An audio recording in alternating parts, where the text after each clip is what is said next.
Di awal drama ini, kita diperlihatkan seorang pemuda yang bernama De Jong.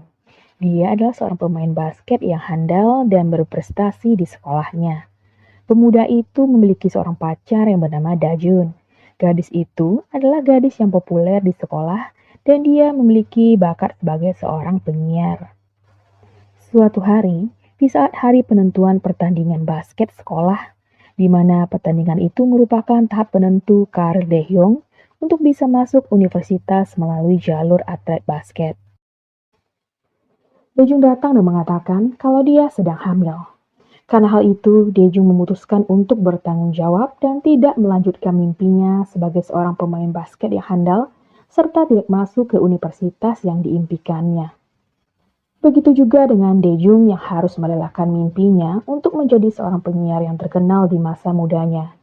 Karena mimpinya itu harus kandas karena dia harus menikah di usia yang sangat muda. Tidak terasa 18 tahun telah berlalu. Kehidupan rumah tangga mereka mulai kacau dan sering diwarnai dengan pertengkaran. Puncaknya adalah ketika Dejung yang meminta bercerai. Untuk sementara, Dayong tinggal di rumah sahabatnya. Mereka sudah bersahabat dari SMA. Dajung juga memiliki seorang sahabat yang dikenalnya dari SMA. Dia juga menceritakan masalah keluarganya kepada sahabatnya itu. Dayong memiliki pekerjaan sebagai tukang servis elektronik. Sementara itu, Dajung melihat sebuah audisi yang mencari bakat sebagai pembaca berita. Dia memutuskan untuk mengikuti audisi itu. Dayong memperbaiki barang yang rusak di rumah seorang kakek. Saat kakek itu akan membayarnya, pria itu tidak mau menerima uang dari kakek tersebut. Pria itu mengatakan bahwa Dayong bisa memperbaiki semuanya. Namun tiba-tiba pria itu mengatakan andai saja dia juga bisa memperbaiki hidupnya. Lalu kakek itu memberikan secangkir teh kepada Dayong sambil berkata, "Aku akan memperbaikinya untukmu." Dayong hanya tersenyum dan meminum teh pemberian kakek itu. Dayong sudah memiliki 2 orang anak yang sudah bersekolah di SMA, di mana sekolah itu merupakan sekolah yang sama dengan Dayong dan istrinya dulu. Anak tertuanya bernama Sia dan yang kedua bernama Siwo. Lalu Dayong kembali ke kantornya. Dia sudah bersiap untuk acara promosi kenaikan pangkatnya. Namun, semua yang terjadi di luar dugaan, di mana dia malah dipindahkan ke luar daerah, sedangkan promosi itu diberikan kepada karyawan lain. Ternyata, pria itu adalah keponakan kepala perusahaan itu. Bos perusahaan itu menghina Daehyung dengan mengatakan bagaimana bisa istri dan anaknya bergantung kepada seorang pria seperti Daehyung. Mendengar hal itu, tentu saja membuat Daehyung memukul pria itu dan memundurkan diri. Daehyung menemui istrinya. Dia mengatakan tidak ingin bercerai. Namun wanita itu sudah pergi begitu saja. Daehyung pergi ke SMA-nya dulu.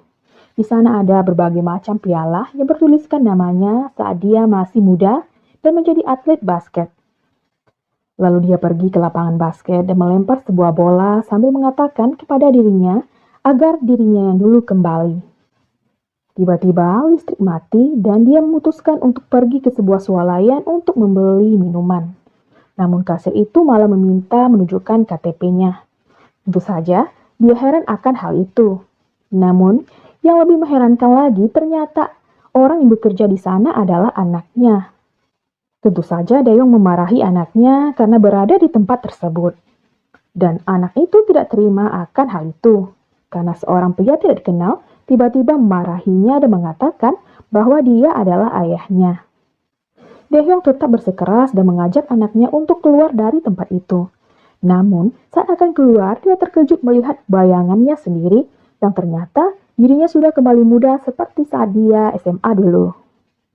Daehyung kembali ke rumah sahabatnya, namun pria itu tidak mengenalnya dan mereka pun berkelahi sampai akhirnya Daehyung jatuh pingsan.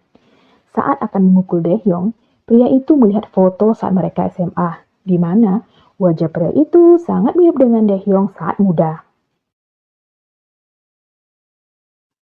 Daehyung menceritakan semuanya kepada sahabatnya itu. Lalu dia meminta sahabatnya itu untuk menjadi ayahnya dan memasukkannya kembali ke sekolah SMA tersebut. Akhirnya, Daehyung berhasil bersekolah di sana dengan nama baru yaitu Woyong. Daehyung masuk ke sebuah kelas. Kebetulan sekali itu adalah kelas yang sama dengan putrinya. Melihat pria itu membuat gadis itu teringat bahwa itu adalah orang yang sama saat dia bekerja di swalayan waktu itu. Di sana dia juga bertemu dengan teman saat kecil putrinya yang bernama Jiho. Tentu saja pemuda itu heran kenapa orang itu bisa mengenalnya. Di kantin, Daehyung melihat putranya. Dia memutuskan untuk duduk di sana. Tiba-tiba, ada sekelompok pemuda yang mengganggu anaknya itu, dan Daehyung melindungi putranya dari si pembuat onar tersebut.